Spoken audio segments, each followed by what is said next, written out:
Middle east से रूस और यूक्रेन तक का संकट दुनिया के लिए आफत बनता जा रहा है। पूरी दुनिया की सप्लाई चेन ठप है और इसके खुलने के आसार फिलहाल नहीं दिखते। अमेरिका और ईरान के बीच जिस तरह से डेडलॉक बना हुआ है, उसकी वजह से यूरोप, एशिया से लेकर ऑस्ट्रेलिया तक प्रभावित है। यही वजह है कि पीएम मोदी ने देश में दूसरी बार साफ साफ कह दिया है कि संकट बड़ा है, इसलिए मिलकर निपटना होगा। दुनिया लगातार अस्थिर परिस्थितियों से गुजर रही है। पहले कोरोना का संकट, फिर वैश्विक आर्थिक चुनौतियां और अब पश्चिम एशिया में बढ़ता तनाव। इन सारी परिस्थितियों का असर लगातार पूरी दुनिया पर पड़ रहा है और भारत भी इससे अछूता नहीं है। अगर कोरोना महामारी इस सदी का सबसे बड़ा संकट थी, तो पश्चिम एशिया में युद्ध से बनी परिस्थितियां इस दशक के बड़े संकटों में से एक है। जब हमने मिलकर कोरोना का मुकाबला कर लिया, तो इस संकट से भी अवश्य पार पा जाएंगे। फरवरी के आखिरी हफ्ते में शुरू हुआ अमेरिका और ईरान का संघर्ष अभी भी अपने अंजाम पर नहीं पहुंचा है। इसकी वजह से होर्मुज स्ट्रेट से सप्लाई 95% तक कम हो गई है। जहाज अटके पड़े हैं। जहां पहले करीब 120 जहाज रोज होर्मुज को पार करते थे, वहां अब केवल 4-5 जहाज ही से पार कर रहे हैं। भारत ने इस टेंशन के बीच भी अपनी सप्लाई को ज्यादा प्रभावित नहीं होने दिया। सरकार भी लगातार ये प्रयास कर रही है कि देश के लोगों, देश के सामान्य नागरिक पर इन सारी विपरीत परिस्थितियों का कम से कम असर हो। भारत अपनी जरूरत का 90% तेल इंपोर्ट करता है। 2 महीने से होर्मुज स्ट्रेट बंद है। क्रूड की कीमत करीब 50% बढ़ चुकी है। कतर पर ईरान के हमले की वजह से एलएनजी की सप्लाई ठप है। अरब देशों से फर्टिलाइजर और दूसरे पेट्रोकेमिकल प्रोडक्ट्स का एक्सपोर्ट करीब बंद है। इसलिए इन सब चीजों के दाम दुनिया भर में बढ़ रहे हैं। भारत दुनिया भर से 775 अरब डॉलर का इंपोर्ट करता है, जिसमें 135 बिलियन डॉलर का कच्चा तेल आता है, 72 बिलियन डॉलर का सोना, 18 से 19 बिलियन डॉलर का खाने वाला तेल और करीब 18 बिलियन डॉलर की खाद इंपोर्ट करता है।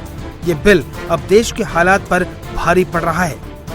पीएम मोदी ने ऐसे वक्त में अपील की है जब भारत का विदेशी मुद्रा भंडार मजबूत स्थिति में है और लगभग 690 से 703 अरब डॉलर के बीच उतार चढ़ाव कर रहा है। लेकिन अमेरिका और ईरान के बीच समझौते को लेकर जिस तरह के हालात बन रहे हैं, उसे पीएम मोदी ने भांप लिया है। इसलिए देश को तैयार किया जा रहा है। मेरी देश के हर नागरिक से अपील है, जहां संभव हो पेट्रोल डीजल का उपयोग कम करें। मेट्रो का उपयोग करें, इलेक्ट्रिक बस और पब्लिक ट्रांसपोर्ट का अधिक इस्तेमाल करें। यह जरूरी है कि सरकारी और प्राइवेट दोनों ही दफ्तरों में वर्चुअल मीटिंग्स और वर्क फ्रॉम होम को प्राथमिकता दी जाए। मैं कुछ स्कूलों से भी आग्रह करूंगा कि कुछ समय के लिए ऑनलाइन क्लासेज की व्यवस्था पर काम करें। खाने के तेल पर भी देश की बड़ी विदेशी मुद्रा खर्च होती है। अगर हम थोड़ा संयम बरतें, तेल की खपत कम करें, खाने के तेल की, तो इससे देश और हमारी सेहत दोनों को लाभ होगा। डीजल पंप की जगह सोलर पंप्स का उपयोग बढ़े। और हम तो किसान के बेटे हैं, किसान की बेटियां हैं। हमें अपना खेत सबसे पहले बचाना है, हमें अपनी धरती मां को बचाना है, हमें केमिकल फर्टिलाइजरों से अपनी धरती मां को मारना नहीं चाहिए। हालात पर सरकार की पैनी नजर है। रक्षा मंत्री राजनाथ सिंह की अगुवाई में एम्पावर्ड ग्रुप ऑफ मिनिस्टर्स का गठन किया गया है। सोमवार को जीओएम की 5वीं मीटिंग हुई। इसमें राजनाथ सिंह के अलावा petroleum minister Hardeep Puri, health minister JP Nadda, shipping minister Sarbananda Sonowal, parliamentary affairs minister Kiren Rijiju और उनके विभागों के सचिव शामिल हुए। मीटिंग के बाद मंत्रियों ने भरोसा दिलाया है कि सरकार जरूरी सामान की सप्लाई नॉर्मल रखने के लिए हर मुमकिन कदम उठा रही है। We have seen in other countries where the prices have gone up significantly, but we have been able to maintain it so far because of the very well thought through policies that our government and our Prime Minister have executed so far. But since the war is now still going on, and yesterday's developments we all know that truce is still far away, looking kind of difficult. So that's why it's very important that we as citizens also play our role in this entire effort. प्रधानमंत्री ने विदेशी मुद्रा बचाने के लिए आम जनता से appeal की तो विरोधी दलों ने मोदी पर हमला बोल दिया। कांग्रेस, समाजवादी पार्टी, आम आदमी पार्टी और आरजेडी से लेकर ममता बनर्जी की पार्टी तक लगभग सभी विपक्षी दलों ने सरकार को घेरना शुरू कर दिया है। राहुल गांधी ने पीएम मोदी पर जिम्मेदारी से पल्ला झाड़ने का आरोप लगाया तो अखिलेश यादव ने मोदी की अपील को चुनाव से जोड़ा। विपक्ष के नेताओं ने कहा कि प्रधानमंत्री को पार्लियामेंट का सेशन बुलाकर ग्राउंड रियलिटी बतानी चाहिए।